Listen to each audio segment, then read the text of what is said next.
आज बात होगी पड़ोसी मुल्क पाकिस्तान के एक ऐसे शख्स की जिसे वहां पर आर्मी और आईएसआई के कारण, उनकी धमकियों के कारण अपना मुल्क छोड़ने के लिए मजबूर होना पड़ा। नाम है उस शख्स का शयान अली। शयान अली पर वहां की आर्मी और आईएसआई ने मिलकर 14 एफआईआर लिखवा दी है। और शयान अली की खता यानी उनका गुनाह सिर्फ इतना है कि वो खुलकर बोलते हैं, वो सही को सही और गलत को गलत कहने का दम रखते हैं।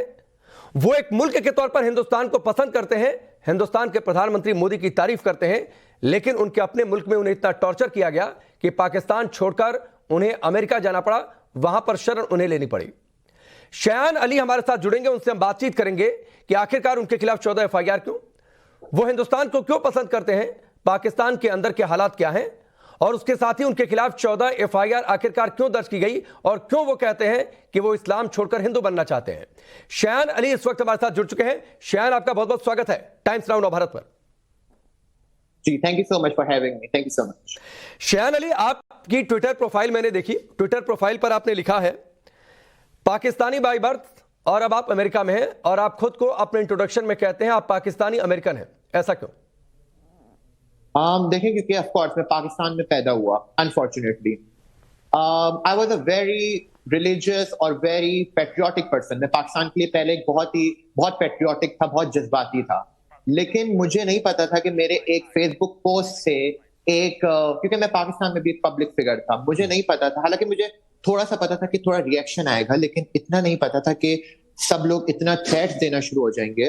वो मेरे लिए काफी सरप्राइजिंग था। तो जब ये हुआ इन 2018, वो मेरे लिए बहुत ही ट्रॉमेटाइजिंग था, बहुत ही फ्रस्ट्रेटिंग था मेरे लिए, जो मैं डिप्रेशन में चला गया था, ऑफकोर्स, जो भी हुआ उस वक्त, जिसकी वजह से मैं काफी परेशान भी हुआ। और उसकी वजह से जब मुझे पाकिस्तान छोड़ना पड़ा, तो आई थिंक अब जो है फाइनली बहुत मुश्किलों से मैंने पाकिस्तान छोड़ा। सो अब मैं ये नाम अपने साथ अब नहीं रखना चाहता कि मैं पाकिस्तानी हूँ।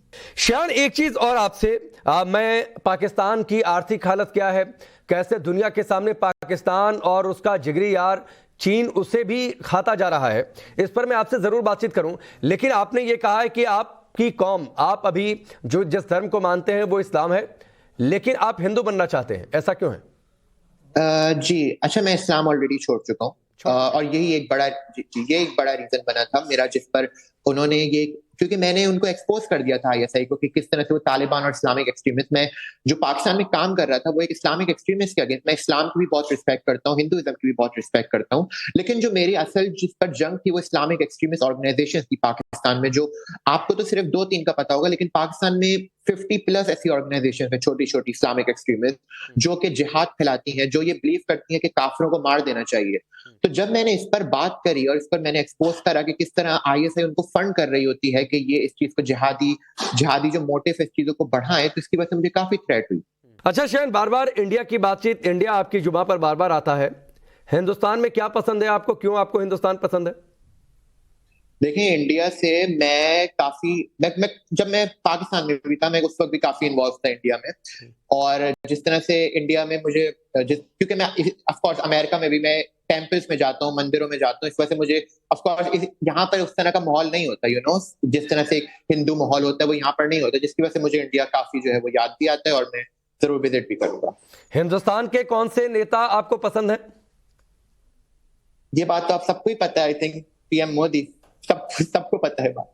क्यों शयान, मोदी के अंदर की क्या बात आपको सबसे ज्यादा अच्छी लगती है? आई थिंक ये बात बहुत बार ट्वीट भी मैंने करी है कि अगर जो मोदी है, हम अमेरिका में भी ऐसा विश कर रहे होते हैं कि ऐसे प्राइम मिनिस्टर यहाँ भी हो जो एक स्ट्रेट फॉरवर्ड करें कि भाई ये चीज जो है मुल्क के अगेंस्ट है, जैसे जिस तरह उनका एक जो मोटिव है कि बिल्कुल स्ट्रेट फॉरवर्ड होना, कि जो जिहादी ऑर्गेनाइजेशन है उनके अगेंस्ट जिस तरह का उनका मोटिव है, वो मुझे बहुत अच्छा लगता है। और मैं चाहता हूँ कि कोई इसी तरह का जो दूसरे जो डेवलप कंट्रीज हैं, अमेरिका हो, इंग्लैंड हो, अगर सबको एक प्राइम मिनिस्टर मोदी जैसा जो लीडर हो अगर, तो आई थिंक ये जितनी भी एक्सट्रीमिस्ट ऑर्गेनाइजेशन है उनको डील करना बहुत आसान होगा। नहीं, आप तो इतनी खुले मन से प्रधानमंत्री मोदी की आप तारीफ कर रहे हैं शयान, लेकिन प्रधानमंत्री मोदी को तो जो आपका मुल्क है, अभी तक तो आपका मुल्क है, क्योंकि अभी तक पाकिस्तान की सिटीजनशिप मुझे लगता है आपके पास है, वहां पर तो उनको गालियां दी जाती हैं, वहां के कट्टरपंथी तो उन्हें मारने तक की धमकी देते हैं। बिलावल भुट्टो ने यूनाइटेड नेशन के मंच से क्या कुछ कहा था, आपने सुना था? तो पाकिस्तान में तो मोदी को गालियां दी जाती हैं। जी बिल्कुल, पाकिस्तान में सिर्फ नरेंद्र मोदी को नहीं, पूरे इंडिया में ही गालियां दी जाती हैं प्राइम मिनिस्टर मोदी को। और ये बात एक बहुत कॉमन हो चुकी है पाकिस्तान में कि हर वक्त जो सिर्फ प्राइम मिनिस्टर मोदी नहीं, जितने भी जो हैं जो पाकिस्तान के अगेंस्ट बोलते हैं और जो हकीकत बताते हैं उनके साथ यही करते हैं लोग। अच्छा, एक बात और, आप इंडिया को इतना पसंद, शहरों के बारे में आप इंटरेस्ट रखते हैं, ऑर्गेनाइजेशन की बात कर रहे हैं, प्रधानमंत्री मोदी की आप इतनी खुले मन से आप तारीफ कर रहे हैं, तो क्या मैं मानूं कि शयान के मन में इच्छा है कि वो हिंदुस्तान का नागरिक बन जाए? जी बिल्कुल, अगर मैं विजिट तो बिल्कुल करूंगा इस साल, मेरा प्लान है, मैं बिल्कुल इसका मेरे पास में मैंने सोचा हुआ है बिल्कुल। ठीक है, आपका एक कल का ट्वीट है, अगर मैं ठीक हूं, जिसमें आपने लिखा है कि I am actually hoping for my घर वापसी this year, it's my biggest goal of 2023 that I want to accomplish. ये इसका क्या मतलब है घर वापसी का? जी, घर वापसी का बिल्कुल, क्योंकि Hinduism is my religion of my ancestors, मेरे पूर्वजों का रिलीजन है। और मैं जब मैं मुसलमान भी था, मैं हमेशा से इस चीज पर काफी, मैं होली भी सेलिब्रेट करता था, दिवाली भी, मैं एज अ मुस्लिम भी मैं इस चीज से बहुत क्लोज था। तो अब जब मैंने इस्लाम छोड़ा 3 साल पहले, तो मैं जब से मैं इंटरेस्ट मेरा वापस से इस चीज में बहुत डेवलप हुआ इस चीज के अंदर। शयान, आप हिंदू बनना चाहते हैं, लेकिन पाकिस्तान में हिंदुओं की क्या स्थिति है? वहां पर तो उनकी संख्या घटती जा रही है।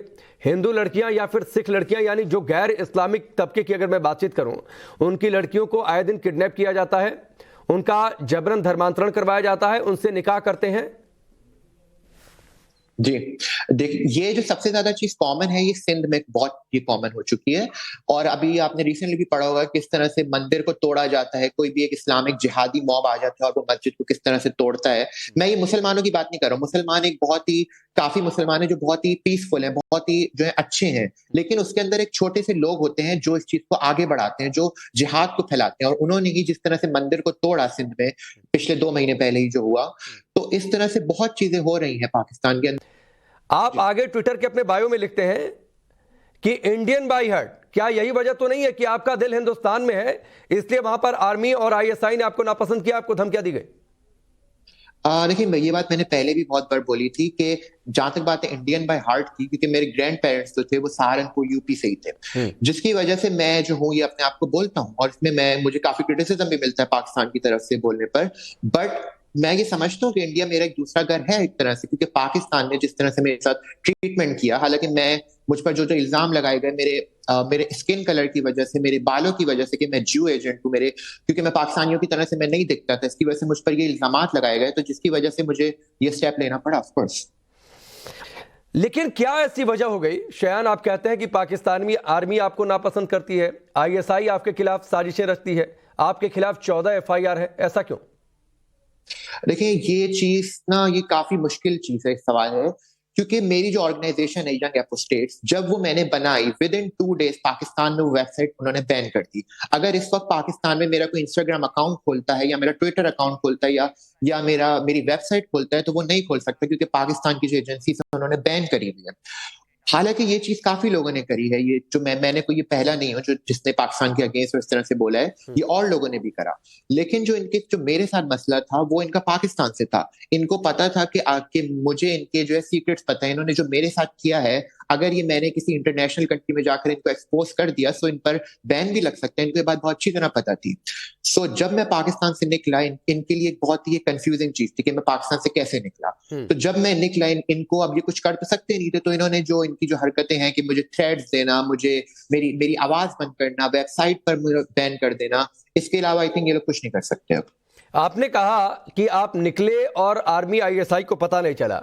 मैं आपसे शयान विस्तार से जानना चाहता हूं, पाकिस्तान में ऐसी क्या स्थिति आ गई, वहां की आर्मी आईएसआई ने आपके सामने ऐसी क्या कंडीशंस पैदा कर दी कि आपको पाकिस्तान में सफोकेशन महसूस होने लगी? क्योंकि ये बहुत बड़ा फैसला होता है कि आप अपने मुल्क को छोड़ दीजिए और आगे चलकर आप कहिए कि मैं उस मुल्क की आइडेंटिटी को अपने साथ नहीं रखना चाहता हूं, मैं पाकिस्तानी हूं, ये अपना परिचय आगे नहीं देना चाहता हूं। तो क्या हुआ था पाकिस्तान में? जी देखिए, मैं पाकिस्तान में भी एक सोशल एक्टिविस्ट था। मैं एक बहुत ही बड़े ग्रुप के साथ काम कर रहा था, जो कि मेरी बहुत बड़ी गलती थी कि मैंने उनके साथ काम किया। मैंने कोशिश करी कि पाकिस्तान में जो लोग हैं उनको मैं रियलिटी बता सकूं, वो मैंने कोशिश करी। जिस पे मैंने ये भी चीज एक्सपोज करी कि जो भी आईएसआई है, जो रिलीजियस एक्सट्रीमिस्ट ऑर्गेनाइजेशंस हैं, जैसे टीटीपी हो गई, टीएलपी हो गई, और जितनी भी जो रिलीजियस एक्सट्रीमिस्ट ऑर्गेनाइजेशन है पाकिस्तान में, वो आईएसआई को कंट्रोल कर रही है। ये मैंने विद प्रूफ मैंने फेसबुक पर ये पोस्ट कर दिया था, जिसकी वजह से मुझे थ्रेट्स आई, मेरे घर पर वो आए, जिसकी वजह से फिर मैंने उनको, ऑफ कोर्स क्योंकि मेरे पास और कोई ऑप्शन नहीं था, ये मैंने अपना फेसबुक डीएक्टिवेट करा, मैंने अनाउंस किया कि ये मैंने मेरी गलती से निकल गया, मैंने पब्लिकली अपोलोजाइज किया क्योंकि मेरे पास और कोई ऑप्शन नहीं था, क्योंकि उस वक्त मैं पाकिस्तान में था। लेकिन फिर मैंने सोचा कि जब मैं पाकिस्तान से निकलूंगा then I will continue it. ठीक है, आपकी फ्री वॉइस को दबाया जा रहा था। शयान, आपने अभी थोड़ी देर पहले कहा कि बहुत सारी बातें, जानकारियां आपके पास हैं जो आर्मी, आईएसआई पाकिस्तान को एक्सपोज कर सकती हैं। तो आपके पास एक बड़ा मंच है, आप हिंदुस्तान के सबसे बड़े चैनल पर, लोग आपको देख रहे हैं, सुन रहे हैं, तो क्या आप उन कुछ सीक्रेट्स को बता सकते हैं? क्या वो ऐसी बातें क्या है? देखिए ऐसी, अच्छा अब तो विद इन 1 ईयर वो चीज पाकिस्तानियों ने खुद ही एक्सपोज कर दिया है। अगर आप पाकिस्तान की पॉलिटिक्स को देखते हैं, जिस तरह पाकिस्तान के जो लोग हैं, जिस तरह वो पाकिस्तान आर्मी के अगेंस्ट हुए हैं इस वक्त, वो पूरी दुनिया को पता चल गया है हकीकत जो है कि किस तरह से वो एक, और ये बात तो अब पूरी दुनिया को भी पता चल गई किस तरह से वो लोग एक इस्लामिक एक्सट्रीमिस्ट ऑर्गेनाइजेशन को रन करते हैं, उनको फंड करते हैं और किस तरह उनको यूज करते हैं इंडिया और दूसरी जगहों पर अटैक करवाने के लिए। ये बात अब सबको आई थिंक पता चल चुकी है। लेकिन आपके पास कुछ और फैक्चुअल कोई जानकारी? क्योंकि बार बार ये चर्चा तो होती है शयान कि पाकिस्तानी आर्मी आईएसआई के साथ मिलकर हिंदुस्तान में कैसे आतंकी हमले करवाती है, जम्मू कश्मीर में कैसे अनरेस्ट फैलाती है, उनका प्रोपेगेंडा, आतंकियों को कैसे वो एक्सपोर्ट करते हैं, इसको लेकर और क्या जानकारी, क्या कुछ और आप कहना चाहते हैं? देखिए, एक 2018 में एक पाकिस्तानी आर्मी ऑफिसर ने पब्लिकली एक, जो हम सोशल एक्टिविस्ट थे, एक मीटिंग हो रही थी जिस पर उन्होंने सारे सोशल एक्टिविस्ट को बुलाया था, मैं भी उस वक्त पाकिस्तान में था। वो एक ऑनलाइन मीटिंग हो रही थी जिसमें उन्होंने ये एक प्रोपेगेंडा हमसे करवाने की भी कोशिश करी थी, जिसमें उन्होंने कहा था कि आप इंडिया के अगेंस्ट वो बोले। उस वक्त आई थिंक 2019 था एक्चुअली, जब अभिनंदन और वो सब हो रहा था। तो उन्होंने हम सबको यूज करने की कोशिश करी थी कि आप जो है वो एक प्रोपेगेंडा करें और ये सब बताएं कि अभिनंदन किस तरह, पूरी दुनिया को बताएं कि अभिनंदन एक इंडियन टेररिस्ट है और वो हमारे पाकिस्तान में आए और हमने उसके साथ ये किया। तो वो इस तरह से एक्टिविस्ट को यूज करा। उन्होंने मुझे भी इस चीज में कोशिश करी कि मैं भी अपने फेसबुक अकाउंट पर, अपने इंस्टाग्राम अकाउंट पर इस चीज को प्रमोट करूं। लेकिन ये बड़ी अजीब बात है शयान कि पाकिस्तानी आर्मी या किसी मुल्क की आर्मी का जो पहला काम होता है वो उस मुल्क की हिफाजत करना होता है। वो वहां की इंटरनल पॉलिटिक्स में, जैसा हिंदुस्तान में नहीं होता है कि यहां की आर्मी यहां की पॉलिटिक्स में इन्वॉल्व होती है, पॉलिटिक्स अलग चलती है, आर्मी का काम अलग चलता है। लेकिन पाकिस्तान का ये शायद दुर्भाग्य है कि वहां की आर्मी वहां की पॉलिटिक्स में इन्वॉल्व होती है। आप कई सीक्रेट्स की आप चर्चा कर रहे हैं, कुछ टेप्स की हाल फिलहाल में बड़ी बातें सामने आई, कहीं आपका इशारा उन टेप्स की ओर तो नहीं है? सॉरी, आपने क्या बोला लास्ट में? कुछ हाल फिलहाल में कई ऑडियो टेप्स की भी बात सामने आई है, तो कहीं आपका इशारा, जो आप सीक्रेट्स की बात कर रहे हैं, वो उन ऑडियो टेप्स की ओर तो नहीं है? देखिए, मैंने ये बात अभी 2 दिन पहले भी एक इंटरव्यू में बोली थी कि पाकिस्तान आर्मी के पास जितने भी बड़े बड़े एक्टिविस्ट हैं, बड़े बड़े पॉलिटिशियंस हैं, उनकी ऑलरेडी इन्होंने क्लिप्स बनाई हुई हैं और जब भी उनकी वो बात नहीं मानते वो पब्लिक कर देते हैं। क्योंकि मैं उनके साथ नहीं वो क्लोज हुआ, क्योंकि उन्होंने ऑफर्स भी दी लेकिन मैं नहीं हुआ उनके क्लोज, इस वजह से वो मेरी कोई क्लिप नहीं बना पाए, जिसकी वजह से वो मेरे साथ सिर्फ थ्रेट्स करवाते हैं, मेरी वेबसाइट्स को बंद कर देते हैं और सिर्फ ये चीज कर सकते हैं। लेकिन ये लोग, इन्होंने, चाहे वो पॉलिटिशियंस हो, इनकी क्लिप्स बनाई हुई, और जब भी वो देखते हैं कि ये पॉलिटिशियन या ये जर्नलिस्ट या ये एक्टिविस्ट हमारी बात नहीं मान रहा, तो वो इसी तरह से क्लिप जो है वो लीक करते हैं। शायद इसीलिए वहां की जो पॉलिटिक्स है शयान, वो फ्री होकर काम नहीं कर सकती है, हमेशा आर्मी के प्रेशर में रहती है। मैं एक चीज और आपसे जानना चाहता हूं, पाकिस्तानी आर्मी और आईएसआई का गठजोड़, ये हिंदुस्तान के लिए कितना खतरनाक है, दुनिया के लिए कितना खतरनाक है आतंक के पर्सपेक्टिव से? देखिए, ये पाकिस्तान आर्मी को इतनी बड़ी आर्मी तो है नहीं। जो ये एक, जिसको वो यूज कर सकते हैं वो ये सिर्फ रिलीजियस एक्सट्रीमिस्ट ऑर्गेनाइजेशंस हैं, जैसे टीएलपी हो गई और इस तरह की जो ऑर्गेनाइजेशंस हैं, तालिबान हो गए। इन लोगों को वो यूज कर सिर्फ इंडिया और इसराइल जैसे कंट्री पर ये अटैक कर सकते हैं, वरना पाकिस्तान आर्मी के अंदर इतनी हिम्मत नहीं है। अगर इनके अंदर इतनी हिम्मत होती तो ये अभिनंदन को, जब 2019 में वो हुआ होता, अभिनंदन को ये नहीं करते। जब इंडिया की तरफ से वहां से थ्रेट आए, इंडिया की तरफ से कि हम आप पर अटैक करने वाले, तो पाकिस्तानी आर्मी की हवा खराब हो गई और उन्होंने रिलीज कर दिया अभिनंदन को। शयान, वो तो पिछली जितनी जंगें हुई हैं उनमें देखा है पाकिस्तान को हिंदुस्तान की सेना ने धूल चटाई है। स्वतंत्रता के बाद दोनों मुल्क एक साथ आज़ाद हुए, पाकिस्तान कहाँ खड़ा है वो दुनिया के सामने है, हिंदुस्तान कहाँ है वो दुनिया के सामने है। चूंकि पाकिस्तानी आर्मी की चर्चा हो रही है तो मैं ज़रूर आपसे चर्चा करना चाहूँगा जम्मू कश्मीर की। जम्मू कश्मीर जो भारत का अभिन्न हिस्सा है, एक जम्मू कश्मीर उधर भी है जो कि हिंदुस्तान का है, लेकिन उसे हम पाक ऑक्युपाइड कश्मीर कहते हैं क्योंकि वो पाकिस्तान के कब्जे में फिलहाल है। जम्मू कश्मीर में अनरेस्ट फैलाना पाकिस्तानी आर्मी का क्या सबसे बड़ा एजेंडा बन चुका है? जी। अच्छा, 1 साल पहले मैंने ट्विटर पर एक विद प्रूफ उनके मैसेजेस के साथ मैंने एक पोस्ट करा था, जिस पर उन्होंने मुझे 2018 की बात है, जिस पर उन्होंने सारे एक्टिविस्ट को अप्रोच किया था कि आप हमारी एक वो म्यूज़िक वीडियो बना रहे थे, जो एक पाकिस्तानी आर्मी की जो है, वो एक म्यूज़िक वीडियो बना रहे थे अगेंस्ट इंडियन कश्मीर के, इंडिया किस तरह कश्मीरियों पर ज़ुल्म करते हैं, एक म्यूज़िक वीडियो बना रहे थे, जिसके लिए उन्होंने काफ़ी एक्टिविस्ट और काफ़ी एक्टर्स को ऑफर्स दी थी, जिसमें से मैं भी था, मुझे भी उन्होंने बोला था। सो ये एक इनका ये जो है ये यूज़ करते हैं इन लोगों को, एक्टर्स और एक्टिविस्ट को, पाकिस्तानियों के लिए वो यूज़ करें और दुनिया को एक फॉल्स चीज़ बताएं कि इंडिया किस तरह से कश्मीर पर ज़ुल्म कर रहा है, एक फॉल्स नैरेटिव बनाया जाए। ठीक है। अच्छा, एक चीज और है, पाकिस्तान का एक और हिस्सा है बलूचिस्तान। वहां पर हमने देखा पाकिस्तानी आर्मी पर किस तरीके से स्टोन पेल्टिंग हुई, वहां के लोग टॉर्चर्ड फील करते हैं। पाकिस्तान का एक और इलाका जो पाकिस्तान के कब्जे में है तो हिंदुस्तान का भिन्न हिस्सा, जिसका मैं पीओके जिक्र कर रहा हूं। आप कुछ वहां के लोगों के बारे में बताइए, कैसे वहां के लोग टॉर्चर्ड महसूस करते हैं, कैसे वहां के लोग, पाकिस्तानी आर्मी वहां की हुकूमत से तंग आ चुके हैं, वो चाहते हैं कि हिंदुस्तान उनकी मदद करे। देखिए, सिर्फ बलोचिस्तान और पीओके ही नहीं, सिंध भी, ये 3 एक एरियाज हैं, सिंध, बलोचिस्तान और पीओके, जो इस वक्त डेस्परेटली चाह रहे हैं कि वो पाकिस्तान से अलग हो, क्योंकि जितना पाकिस्तान आर्मी ने उन पर जुल्म करा है, मैं इकोनॉमिकली नहीं बोल रहा, जितना पाकिस्तान आर्मी ने उन पर जुल्म किया है, हर चीज में उनको डिग्रेड करना, तो आई थिंक वो एक बहुत ही डेस्परेट हुए हैं कि वो किसी तरह से पाकिस्तान से अलग हो। लेकिन पाकिस्तान आर्मी जिस तरह से उन पर रोब झाड़ती है, उन पर जुल्म करती है, वो ये पब्लिकली नहीं बोल सकते, लेकिन मुझे बहुत खुशी होती है देखकर कि अब काफी लोग इस चीज पर पब्लिकली भी बोल रहे हैं वहां पर। अच्छा, एक चीज और है शयान, बहुत सारे मुद्दे हैं पाकिस्तान को लेकर। आप कहते हैं कि पाकिस्तान की जो सोच है, वहां के कट्टरपंथियों की सोच है, जो सरकार पर हावी है, आर्मी पर हावी है, वो जो गैर इस्लामिक मुल्क है या पूरी दुनिया में जो गैर इस्लामिक आबादी है, उन्हें वो काफिर के तौर पर देखते हैं और इसीलिए वो टेररिज्म टूल को इस्तेमाल करते हैं, टूल की तरह इस्तेमाल करते हैं टेररिज्म को। जी।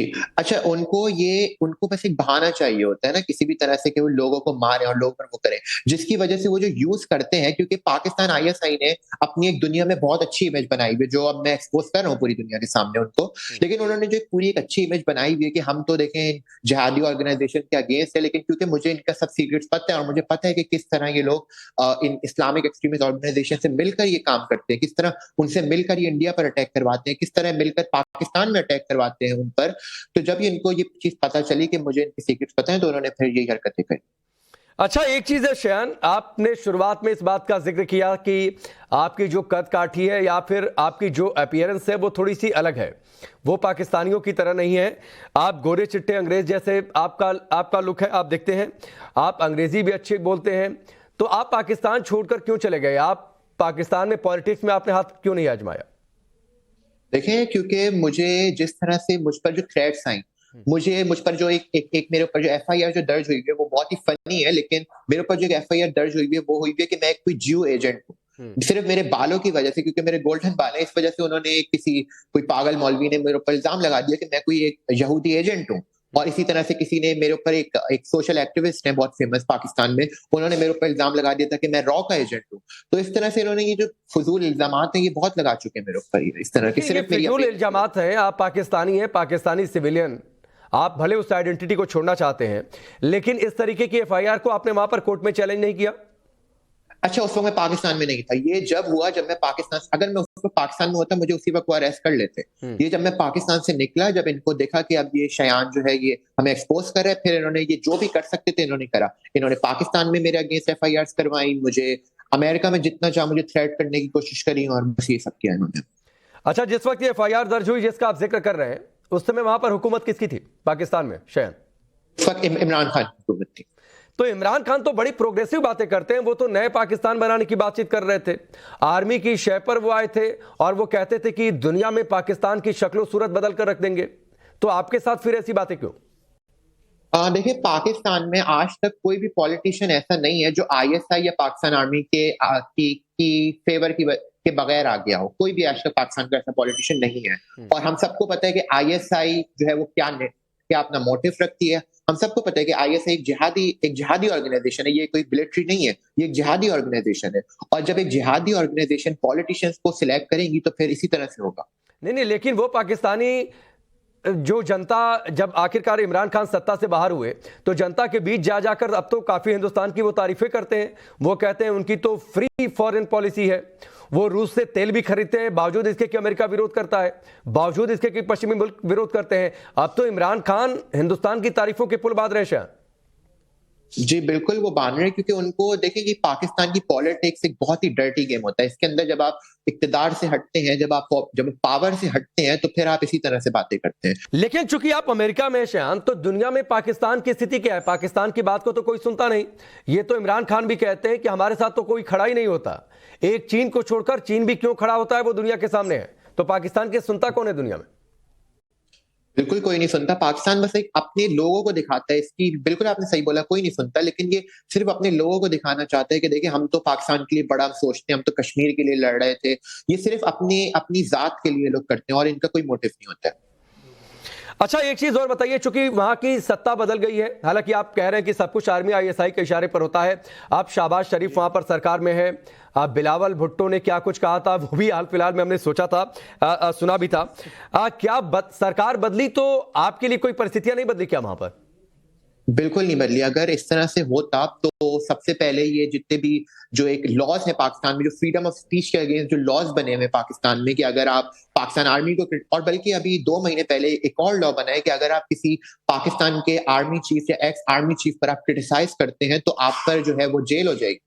ये एक नया लॉ बना है, बल्कि ये तो अच्छा शयान, मैं थोड़ी सी इकोनॉमिकल कंडीशन की ओर रुक करूं, क्या कुछ हालात है। लेकिन एक चीज, जैसा आपने सिंध का जिक्र किया, आपने बलूचिस्तान का जिक्र किया, पीओके का जिक्र किया, ये सब चाहते हैं कि पाकिस्तान से अलग हो जाए, ऐसा क्यों? इस वजह से क्योंकि जो पाकिस्तान आर्मी है वो जो मेन फोकस रखती है वो अपने जो पंजाब का एरिया होता है, जो जिस पर इस्लामाबाद और वो सब आते हैं, वो उस पर फोकस करते हैं। जो बाकी जो एरियाज हैं, चाहे वो माइनॉरिटीज हो गई, चाहे वो सिंध में जो माइनॉरिटीज है वो हो गई, बलोच माइनॉरिटीज हो गई, उस पर वो बिल्कुल भी फोकस नहीं करते। जो फर्स्ट प्रायोरिटी रखते हैं वो अपने जो प्रोविंस, जो पंजाब पाकिस्तान का प्रोविंस है, उस पर रखते हैं। जिसकी वजह से जो 3 अलग जो है, चाहे वो कश्मीर हो गया या बलोचिस्तान हो गया या सिंध हो गया, इस वजह से वो पाकिस्तान आर्मी के बहुत अगेंस्ट है और वो चाहते हैं कि हम किसी तरह से पाकिस्तान से अलग हों और हम एक अपना वो बना सकें, ताकि हम इकोनॉमिकली भी पाकिस्तान से आजाद होकर हम अपना कुछ कर सकें। अच्छा, पाकिस्तान की जो फाइनेंशियल कंडीशन है, लगता है शायद आपको कि आने वाले समय में सुधरेगी? क्योंकि देखिए, कई बार जो वहां की मीडिया क्लिप से हम भी देखते हैं, वो लोग इस बात की वकालत करते हैं, सरकार की आलोचना करते हैं कि हिंदुस्तान विरोधी एजेंडा छोड़िए, हिंदुस्तान के साथ आप बिजनेस करिए, आप नहीं, आपकी इकोनॉमी सुधर सकती है, और लानतें भेजते हैं अपनी हुकूमत को। तो आपको लगता है कि ऐसी कट्टरता के सारे पाकिस्तान का कुछ भला होने वाला है? देखिए, मैंने थोड़े दिन पहले भी ये बात डिस्कस करी थी कि पाकिस्तान की जो इकोनॉमिक कंडीशन जो डाउन है, उसकी सबसे बड़ी वजह ये है कि पाकिस्तान का जो एक नैरेटिव है, जो अगेंस्ट काफिर नैरेटिव है, कि हमें इसराइल से कोई बिजनेस डील नहीं करनी, हमें इंडिया से कुछ नहीं करना जब तक इंडिया हमें कश्मीर नहीं देता। तो इस तरह के जब ये फजूल मोटिव लेकर चलते हैं तो फिर अब ये लोग भूखे ही मरेंगे और ये कुछ नहीं हो सकता। इनको अपने सिटीजन की फिक्र नहीं है कि उनके सिटीजन किस सूरत हाल से गुजर रहे हैं, उनके घरों में खाना नहीं है, लेकिन ये अभी तक बस इसी चीजों में अटके हुए कि हमें इंडिया से कोई डील नहीं करनी, हमें सारे काफिर बुरे होते हैं, इसराइल के साथ हम कुछ नहीं करेंगे, ये सब, हमें इनकी कोई मदद नहीं चाहिए। बस जब तक ये लोग ये सोचेंगे तो इनका मुल्क का कुछ नहीं हो सकता। शयान, आप बहुत खुलकर अपनी बातें रखते हैं, और जिस तरीके से आपने पाकिस्तान की बातें की, आर्मी की बातें की, आईएसआई के एजेंडा को आपने जिस तरीके से बेनकाब किया, मैं तो बल्कि चाहता था कि जो वीडियो आपके साथ है आज आप दिखा दें। आपके पास बहुत अच्छा मौका है, हिंदुस्तान के करोड़ों लोग और उसके साथ ही दुनिया भर के लोग देखेंगे। मैं तो चाह रहा था कि आपको वीडियो दिखा दें, लेकिन शायद आप थोड़ा सा समय लेना चाहते हैं। बहुत बहुत शुक्रिया शायद हमसे जुड़ने के लिए, इस पूरी बातचीत के लिए। आप बहुत अच्छे तरीके से बातचीत करते हैं, काफी प्रोग्रेसिव आपकी सोच है, आप जीवन में खूब आगे बढ़े। बहुत बहुत शुक्रिया शायद। शुक्रिया, थैंक यू।